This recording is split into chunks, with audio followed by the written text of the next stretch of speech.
Psych Siddharth Telugu film review by allrounder star Ballem Venumadhav సినిమా నిడివి 2 గంటలు. Siddharth's life is a string of misfortunes, losing love, money and dignity, making him the unwriting star of a slum-based comedy of errors. Hope only reappears in the form of Shravya, a no-nonsense single mother. However, just as Siddharth begins to rebuild his life and pursue a chance at love, his past resurfaces to threaten everything. So ఈ cinema నిడివి 2 గంటలు. సినిమాకి వచ్చిన certificate adult certificate, ఏ certificate జనవరి 1, 2026 ఈ cinema release అయ్యింది. ఇక ఈ cinema తారాగణం వచ్చి శ్రీనందు, ఇతని నిర్మాత. శ్యామ్ సుందర్ రెడ్డితో కలిపి తన నందు బ్యానరు, తర్వాత ఆయన బ్యానర్ మీద కలిపి చేసినటువంటి సినిమా. రానా దగ్గుపాటి సమర్పకుడు. సో యామిని భాస్కర్ కథానాయికగా అద్భుతమైనటువంటి పాత్రని, ఒక సింగిల్ మదర్గా, ఒక పెద్ద పిల్లాడు అంటే ఒక దాదాపు ఒక 10 సంవత్సరాల మధ్యలో ఉన్న పిల్లాడికి తల్లిగా ఆమె నటించింది. ఆమె హీరోయిన్. ప్రియాంక రేబాకా వచ్చి త్రిష పాత్రలో నటించింది. సింహ ఎన్ వచ్చేసి ఇతని ఫ్రెండ్ పాత్రలో నటించాడు. ఫ్రెండ్ ఎవరయ్యా అంటే నా రేవంత్. సో సుకేష్ రెడ్డి సల్మాన్ కాదు, ఆయన పేరు ముస్లిం పేరు వేరేది ఉంది. సో అతను క్యారెక్టర్ చేస్తాడు. వరుణ్ రెడ్డి డైరెక్ట్ చేసిన సినిమాకి రానా దగ్గుపాటి సమర్పకుడు, శ్రీనందు, ఇంకొక అతను శ్యామ్ సుందర్ రెడ్డి నిర్మాతలు, Smaran Sai music, K Prakash Reddy cinematography, తర్వాత ప్రతీక్ నూతి ఎడిటరు, శ్యామ్ సుందర్ రెడ్డి తూడి ప్రొడ్యూసర్ అని చెప్పి ఇచ్చారు. ఇక వివరాలకు వస్తే, సినిమాలో దెంగుతా అనే పదాలు 4 దగ్గర వచ్చినాయి. అవి అట్లాగే పెట్టాడు. వాడు దెంగితే కానీ ఈనాడు మాట తీసి పారదెంగు, ఇలా ఒక 4 దగ్గర నేను దెంగుతా అని ఇచ్చారు. తర్వాత కారులో ఈ త్రిష అనే ఆమెని దెంగేటువంటి సన్నివేశాలు బాగా ఎరోటిక్గా చూపించాడు. ఇంకా పదజాలం ఇట్లాగా ఉన్నాక ఆ సినిమా మాస్ మసాలా కోసం పెట్టారు. ఇక ఇంకోటి, బాయ్స్ సినిమాలో లాగా బరివాతలు ఇద్దరిని వాళ్ళు తాగి వాగితే బరివాతలు చేసేస్తారు. ఈ త్రిషకి ఒక బాయ్ ఫ్రెండ్ ఉంటాడు. ఆ బాయ్ ఫ్రెండ్ దగ్గరికి వెళ్ళినప్పుడు, అంటే ఆమె ఇంకొక అతన్ని ఇష్టపడుతూ ఉంటుంది. వాడిని మర్చిపోవా అంటే వాడిని మర్చిపోను అన్న టైంలో ఆమె బిహేవ్ చేస్తుంటుంది. సో ఈ నేపథ్యంలో ఆమె దగ్గర నుంచి వచ్చిన తర్వాత ఈవెన్ వేసేసి బాగుందా అని చెప్పి అడుగుతూ ఉంటాడు. ఆమె ఇతను బాగా నచ్చి మళ్ళీ ఇతని దగ్గరికి వస్తుంది వేయమని. సో అట్లా కొంచెం బూతులు అనేది ఒక కారులో వస్తే ఆ కారులోనే వేస్తాడు. సో ఆ ప్రకారంగా కొంచెం ఈ బూతుల కామెడీ అయితే ఈ సినిమాలో ఉంది. సో ఇందులో మనకేంటంటే త్రిష పాత్ర చేసిన ప్రియాంక రేబాకా శ్రీనివాస్ మంచి ఎక్స్ప్రెషన్స్ ఇచ్చింది. సో మొత్తానికి ఏంటంటే, ఈ ఎవరైతే ముస్లిం ఫ్రెండ్ని యాక్సెప్ట్ చేయడానికి చెప్పి ట్రై చేస్తుంటుందో మన్సూర్, అతను మన్సూర్ దగ్గరికి వెళ్ళిపోనా అని అంటాడు. మన్సూర్ అనే అతను ఈమె మన సిద్ధార్థ్ యంగ్స్టర్గా విడ్స్ ట్రీటెడ్ బై మన్సూర్ అంటే అయితే పెద్ద చేసి ఈవెంట్లో చేస్తానని చెప్పి ప్రియాంకని అతను మన్సూర్ తీసేసుకుంటాడు. సో అక్కడ బాధ ఉంటుంది ఇతనికి. ఇక రూమ్లో గిబ్బాలు అన్నీ పేర్చుకొని పిచ్చోడ్లాగా ఉంటాడు. అతని దగ్గరికి పెంపుడు పిల్లి పోతే యామిని భాస్కర్, ఆమె క్యారెక్టర్ పేరు వచ్చేసి శ్రవ్య అంటాడు హీరో. అందరూ కూడా శ్రవ్య అనే ఉచ్చారణ చేస్తారు సినిమాలో. అది ఎందుకో అర్థం కాలేదు, శ్రవ్య అని ఎందుకన్నారో. శ్రావ్య పేరుని శ్రావ్య అనుకుంటా, శ్రవ్య ఎందుకన్నారో మనకు తెలియదు. సరే, మొత్తానికి ఈ రకంగా ఉంటుంది పరిస్థితి. సో అట్లా శ్రావ్య దగ్గర ఉన్నటువంటి పిల్లి ఈయన దగ్గరికి వస్తే, నాకు ఇక్కడ పైన దొరికింది, పైన పెడతానని చెప్పేసి అటక పైన పెడితే అక్కడ కింద పడిపోతుందేమో, నువ్వే పెంచుకో అని చెప్పి వెళ్ళిపోతారు. లాస్ట్లో ఈమె బాగా క్లోజ్ అయిన తర్వాత ఈమె ఇంకా జీవితం ఈమెతో పంచుకోవాలనుకున్న టైంలో ఇచ్చేస్తాడు. అయితే ఈమె భర్త వచ్చేసి ఆమెను తీసుకుపోదామని చెప్పి స్టార్టింగ్లో ఎలగొట్టినటువంటి భర్త, సెక్స్ కూడా పడగొట్టి ఎంతో కష్టంగా సెక్స్ చేసినటువంటి అతను వదులుకోనటువంటి ఈమె ఫోన్లో అతను మాట్లాడుతుండగా ఇతను అడ్రస్ అడిగితే పటా కొట్టి, ఏదైతే మన గూగుల్ మ్యాప్స్లో ఏ రకంగా ఉంటుందో లెఫ్ట్ యూటర్న్ తీసుకో, అది తీసుకొని బాగా కొట్టి పంపిస్తాడు.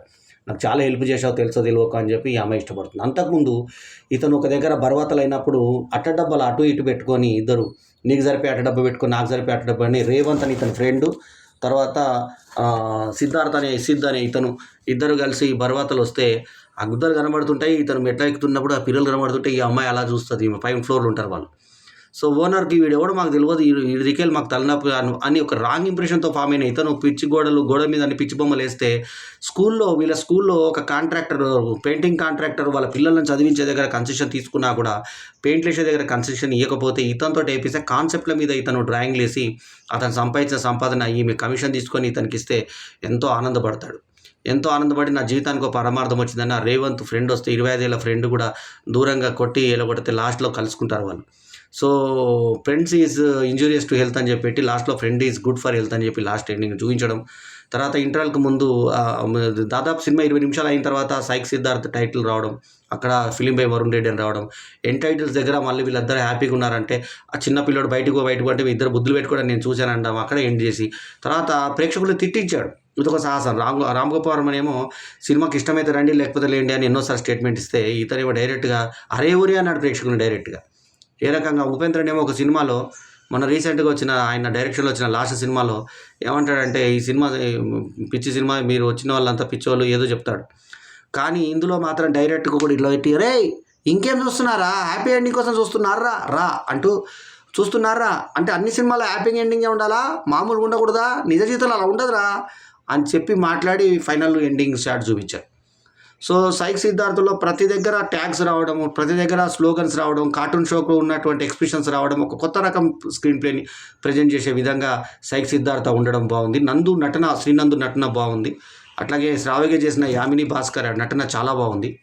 అట్లాగే ఈ ఎవరైతే ఈయన మోసం చేసిన సమీర్ ఎవరైతే ఉన్నారో ఆ సమీర్ క్యారెక్టర్ కూడా చాలా బాగా డిజైన్ చేశారు. ఆ క్యారెక్టర్ గుండు అతను చేశాడు, చాలా బాగా ఉంది. ఆ సమీర్ ఇది మన్సూర్ ఆ మన్సూర్ క్యారెక్టర్ బాగుంది. సో మొత్తానికి ఏంటంటే క్యారెక్టర్ల పేర్లు వస్తే త్రిష వచ్చేసి ఈయన గర్ల్ ఫ్రెండ్, ఆయన వేసుకుంటాడు 2 సార్లు, 3వ సారి వేసుకోమంటే వద్దు ఇంకా నేను ఆ అమ్మాయితో ఉంటున్నాను అంటాడు. ఈ అమ్మాయి ఇంకా ఇతనితో జీవితం పంచుకొని వాళ్ళిద్దరు హ్యాపీ ఎండింగ్ అయింది అన్నట్టుగా అర్థం. అంటే ఇతను ఒక తాగుబోతు నుంచి, తర్వాత వేస్ట్ వ్యక్తి నుంచి, ఒక తిరుగుబోతు నుంచి ఒక పెయింటర్గా రూపుదిద్దుకున్నట్టుగా, ఆ అమ్మాయి ఏమో భర్తను వదిలిపెట్టిన సింగిల్ మదరు ఇతనితో కలిసి జీవితాంతం పంచుకున్నట్టుగా వారికి లివింగ్ రిలేషన్ ఉన్నారా, పెళ్లి చేసుకున్నారా అనేది మనకు చెప్పరు సినిమాలో. సో మొత్తానికి ఏంటంటే బూతులు, బర్వాతలు నిలబెట్టే సన్నివేశాలు, ఇలాంటి సన్నివేశాలు పెట్టి కొంచెం యూత్ని అట్రాక్ట్ చేసే విధంగా సైక్ సిద్ధార్థ ఉన్న మాట పచ్చిగా వాస్తవం. ఇది సినిమాకి ఇచ్చినట్టు రేటింగ్ 2.75/5. అయితే ఒక నిజాయితీ చెప్పాల్సింది ఏంటంటే 2 గంటల్లో ఎక్కడ బోర్ కొట్టకుండా మాత్రం సాగింది సినిమా. కాకపోతే దెంగేయి, ఆ తర్వాత కారు దెంగడము, ఆ తర్వాత బూత్ పదాలు, బూత్ అర్థాలు ఇలాంటివి కొంచెం ఇవ్వడము, త్రిష పాత్రలో మ్యాక్సిమం ఇంకా అయినంతలో ఎక్స్పోజ్ చేసే ప్రయత్నం చేయడం, ఇవన్నీ కూడా ఈ సినిమాలో కనిపించాయి. యామిని భాస్కర్ పాత్రను ట్రెడిషనల్గా చూపించారు. సో శ్రీనంద్ సొంతంగా నిర్మాతగా చేసినటువంటి ఈ ప్రయత్నం ఫలించినట్ట అంటే పర్వాలేదు అనిపించే విధంగా ఉంది. ఈ వారం వచ్చే సినిమాల్లో కొంచెం బెటర్గా ఉన్నటువంటి సినిమాలో సెకండ్ స్థానంలో వస్తుంది ఈ సినిమా. సో సైక్ సిద్ధార్థ ఈ రకంగా ఉన్నటువంటి సినిమా ఇది. సో ఓవరాల్గా శ్రీనంద్ హీరోగా సక్సెస్ కావాలన్న ప్రయత్నంలో చేసిన ప్రయత్నం ఇందులో. అయితే ఇందులో కొన్ని సినిమాలు కొన్ని తీసుకున్నారు. ఉదాహరణకు మనకి కొన్ని ఫేమస్ సినిమాలోని గ్లింప్సెస్ కొన్ని తీసుకున్నారు. ఉదాహరణకు రవికృష్ణ మాట్లాడినట్టుగా అనిత అని ఎట్లయితే అంటాడో ఆ ప్రకంగా నేను ఏమైనా 7/G బృందావన్ కాలనీ అనుకున్నావా అని ఒక దగ్గర, ఆ తర్వాత చిరంజీవి గారిని ఉద్దేశించి ఒక మంచి పాజిటివ్ డైలాగ్ ఒకటి, అభిమానిగా ఒక డైలాగ్ ఒక దగ్గర, తర్వాత ఇట్లా సినిమాలోని కొన్ని సంఘటనలు, ఒక పాట కూడా ఒక సినిమాలోని హిట్ పాట ఒకటి ప్లేబ్యాక్లో రావడము, అట్లా హిట్ సినిమాల సందర్భాల్ని కొన్ని ఇందులో వాడుకోవడం జరిగింది. అయితే ఏ మాట కామాట చెప్పుకోవాలి, డైలాగ్స్ మాత్రం సహజంగా మనం పక్కన మాట్లాడుకున్నట్టే ఉంటుంది. ఇతని డబ్బాలని లాస్ట్కి అమర్చి నీట్గా చేసినటువంటి అమ్మాయిగా ఈ అమ్మాయి శ్రావ్య ఆమె అన్ని మారుస్తుంది, అతని జీవితంలో ఒక వెలుగులాగా నింపుతుంది. సో ఇతను ఆమె కింద పైన ఫ్లోర్లో ఉన్నోళ్ళు. ఓనర్సు ఎలా ఉంటారు, అబ్దే కోసం ఫస్ట్ స్టార్టింగ్ ఒక అమ్మాయి దగ్గర డబ్బు దొరికితే 2 నెలలకు కాకుండా 1 నెలకు అడ్జస్ట్ చేసి ఇంతే ఉంది నా దగ్గర హక్ చేసుకొని వెళ్ళడం. తర్వాత శ్రీనంద్ దగ్గర రూపాయలు లేకుంటే ఇబ్బంది పడుతుంటే ఈమె అతనికి నీ దగ్గర ఉన్న కళ ఇది అని చెప్పి కళను గుర్తించే విధంగా చేసి అతను బతికేలాగా సహకరిస్తే ఆమె బతుకు పంచుకోవడం అన్నది ఒక కొత్త కాన్సెప్ట్ రాగా సైక్ సిద్ధార్థ్ తీసుకున్నాడు. సైక్ ఎందుకన్నారో సైక్ ఏ రకంగా అన్నాడు, ఇక్కడ ఏదో నల్ల మరకలాగా ఇచ్చాడు ఇతని ఫ్రెండ్కి ఇతనికి. సో ఒక 25 లక్షల చెక్ వస్తే ఆ 25 లక్షల చెక్ని అవతలోడు చింపేలాగా చేయడం అనేది కొంచెం నాటకీయంగా అనిపిస్తున్నాయి సన్నివేశాలు అవి.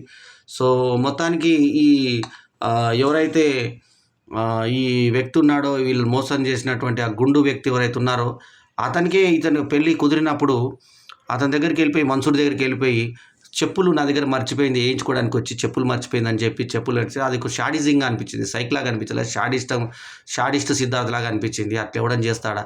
ఏడొచ్చినాయంటే ఆ అమ్మాయి తలకాయ ఇలా పెట్టుకొని దాచుకోవడం, తర్వాత నువ్వు బాగా చేసావు, నువ్వే గుర్తొస్తున్నావు నాకు, నువ్వు నా పెళ్ళికి మాత్రం రావద్దని పెళ్లి కార్డు ఇవ్వడం, ఇలాంటి సన్నివేశాలు కొంచెం నావెల్టీగా తీసుకునే కూడా సామాజికంగా ఇది అనుసరణీయమైనటువంటి సినిమా కాకపోయినా కూడా యూత్కి ఏదో అంటే బూతులు అంటేనే నస్తాయని ఇందాకే చెప్పినట్టుగా దెంగే లాంటి డైలాగులు పెట్టి, కార్లు దెంగే సన్నివేశాలు పెట్టి, ఇలాంటివి పెట్టి ఏదో యూత్ని లాక్కునేటువంటి ప్రయత్నం చేసి వీళ్ళని మొత్తం బరువాతల రోడ్డు మీద బాయ్స్లో ఎట్లా వెళ్తారో అలా వెళ్ళినట్టుగా డబ్బాలు పెట్టుకొని వెళ్ళినట్టుగా మొన్న ఆ మధ్య ఆమె అనే సినిమాలో మళ్ళీ హీరోయిన్ ఆమె చేసింది కదా, చేసిన విధంగా ఈ సినిమాలో ఉండడము. సో టాప్ స్టార్ మధ్య నగ్నంగా నటించింది కదా సినిమాలో, ఆమె సినిమాలో. ఆ ప్రకారంగా ఇలా సన్నివేశాలు కొంచెం దీంట్లో పెట్టేటువంటి ప్రయత్నం, అంటే మగవాళ్ళు ఇళ్ళలో పోవడం అనేది కాన్సెప్ట్ కింద మనకు చేయడం జరిగింది. సో మొత్తానికి ఏంటంటే డెఫినెట్గా ఒక చేసేటువంటి ప్రయత్నం మాత్రం ఖచ్చితంగా డిఫరెంట్ సినిమా చేసే ప్రయత్నం మాత్రం చేశారు. ఇందులో మాత్రం ఎటువంటి డౌట్ లేదు. అమలాపాల్ ఆ మధ్య చేసిన సన్నివేశాలని ఇందులో తీసుకున్నట్టుగా అనిపించింది. అంటే అలా పరిగెత్తడం, బరువాతలు ఉండడం, అట్లా పరిగెత్తు ఒకడు గేటు ఇట్లా తీసుకోరా, నువ్వు పెద్ద ఇంజనీర్ వారా అంటే నువ్వు జీవితంలో మాట్లాడరా నీతో అంటూ ఫ్రెండ్స్ మళ్ళీ ఎలా కలుసుకుంటారో, ఎలా విడిపోతారు అనేది చూపించి, వీని ఏం చూసుకొని చేసుకున్నాం అని చెప్పి, అంటే ఏం మాట్లాడుతున్నారు అసలు వాళ్ళు, అని తల్లి గురించి మాట్లాడుతుంటే పిల్లాడు కామెంట్ చేయడం అని సహజంగా పెట్టారు సన్నివేశాన్ని. అట్లాగే స్కూల్లో సారు కొడితే సారు బెత్తాన్ని పెట్టి కొట్టే సన్నివేశం బాగా నచ్చుతుంది మనకి. మడత పెట్టి కొడతాడు, పిల్లల్ని ఎందుకు కొట్టేవరా, నువ్వు కొట్టడానికి నీకేం లైసెన్స్ ఉంది అంటే, నువ్వే నేర్చావు, నువ్వు పిల్లలని ఏడవలే, నువ్వు ఏడ్చావురా అని చెప్పేసి అనడం. సో దాని పనిష్మెంట్ కింద మేనేజ్మెంట్ వాళ్ళు ఇది తీసుకుంటే లాస్ట్కి బొమ్మలేసి ఆ మేనేజ్మెంట్ని చల్లబరిచేటువంటి సన్నివేశాలు అవన్నీ కూడా ఆకట్టుకునే విధంగా కొత్త రకం సన్నివేశాలు మాత్రం సైక్ సిద్లో ఉన్నాయి, సైక్ సిద్ధార్థలో. సో ఓవరాల్గా పబ్లిసిటీ కూడా డిఫరెంట్గా ఇంగ్లీష్, మళ్ళీ చెప్తున్నా, తెలుగు టైటిల్స్ పోయి ఇప్పుడు మనకు కొత్త జాడ్యం పట్టుకుంది, ఇంగ్లీష్లోనే టైటిల్స్ పెడుతున్నారు. ఆ ఇంగ్లీష్ టైటిల్స్ పెట్టి ఆ ఇంగ్లీష్ ఫాంట్లోనే రాస్తున్నారు, అదో ఘోరం అయిపోయింది మనకి. సో అలా ఎందుకు చేస్తున్నారు అనే దానికి ఎటువంటి రీజన్ కానీ మీనింగ్ లేదు. ఇప్పుడు దీన్ని కూడా సైక్ సిద్ధార్థ అని చెప్పి ఇంగ్లీష్లోనే ఉంది.